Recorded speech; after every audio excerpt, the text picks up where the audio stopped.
Yo, what is good, guys? It's your boy Dixon from Intuitive Designs. Today I'll be designing a 3D chrome shirt design for Nike. Of course, it'll be done using my design style, so not the usual Nike aesthetic.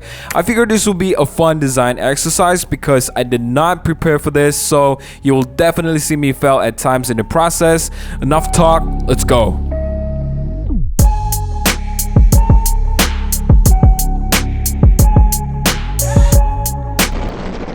Right, jumping straight into it, I got inspired by this image I got from Pinterest, and I've come up with the idea of replacing the egg with the light bulb. Its meaning is up for interpretation, so let me know in the comments below what you think. Assets have been sourced from Envato Elements. As always, they come with transparent background already, but I do have to clean up the shadow from them.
I finished combining the two assets into one. Now comes the part where I fix the composition so that they look realistic, like they belong together. And then I'll use the curves tool to nail the composition.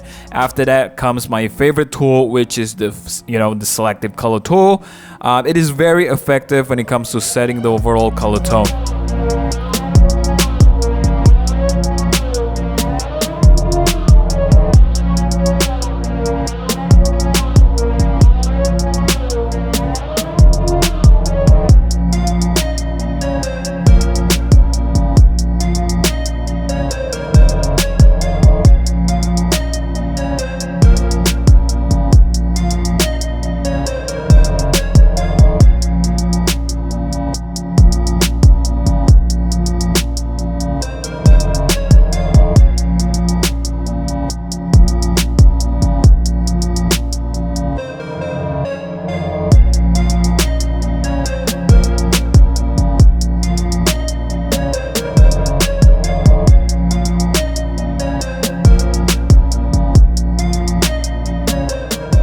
I feel like the design looks too clean, so I'm gonna add some textures to the whole design and then add another glass texture to the light bulb.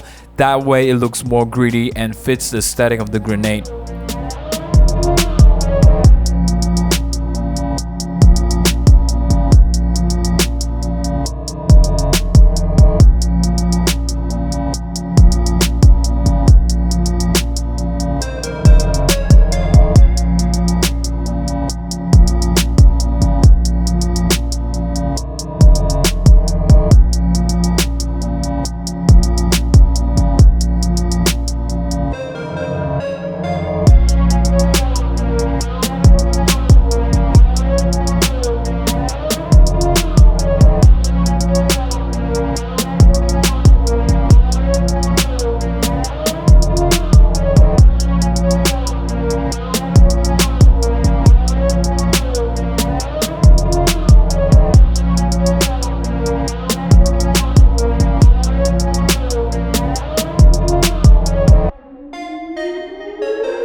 So the composition and the blending of the glass is done. Now for final touches, I'm gonna use the selective color tool one more time to round up the color tone, and then I'll start adding some text. Now this is the part where I did not prepare, so you will definitely see me struggle here and there. For the 3D chrome effect, I'll use eye candy, of course, same as before. So yeah, let's see how this goes.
So guys, that was a long and grueling process because I was totally clueless on the placement and proportion of the whole design, but I'm glad I figured it out, and I decided to go with the Nike swoosh instead of a font based logo. I feel like this way it fits the flow of the design better. Now I'm using the selective color tool on the swoosh to tone down that red tint you see from the 3D render, and then I'm gonna bring up some green hue to fit the grenade in the back. We're almost done now. Last step is adding some secondary element below the design. I'll probably reuse the same font I did earlier, and then I'm gonna wrap it up and show you guys the result. Stay tuned.